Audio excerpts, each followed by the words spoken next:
මොකෝ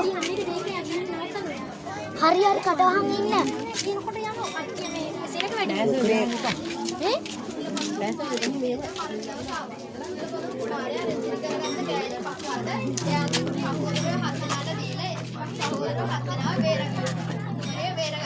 හැබැයි ඊළඟ දවසේ යාගේ බෙල්ලට බේර ගන්න තියන්නේ නැහැ කියලා දැනගත්ත සුද්ධබෝධ කුමාරයා එයාගේ බෙල්ලත් එක්ක දාරා පැනලා ගියා. එතකොම යද්දී මේ පිළිසෙට අධික පිපාසාවක් ඇති වුණා. ඊට පස්සේ මේ සුද්ධබෝධ කුමාරයා යාගේ උදේට බලලා මේ පිළිසෙට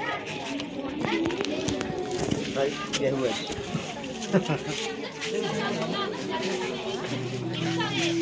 ආනේ ගෙනින් තිබ්බයි.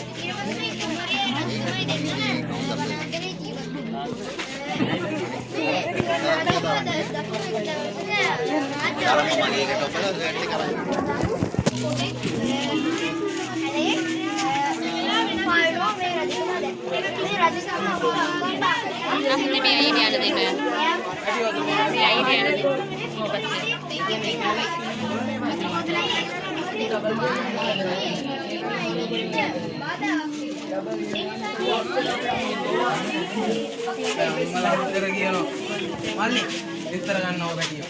පැටියෝ දෙවිරෝ. මේ තියෙන්නේ තුලපති කුමාරයා රජ වෙලා වෙනත් කිසිවක් සරණ පාවාගෙන දැහැමිව සෙමෙන් රට පාලනය කරන අය. ඔයදී අපෝ වෙනත් බිසා රජ පාගන්න දෙනවා. थोड़ी दाव इधर ही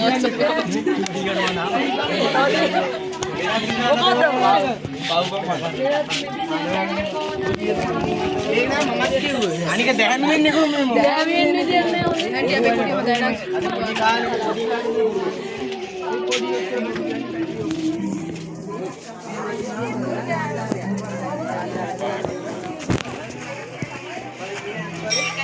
මේ මේ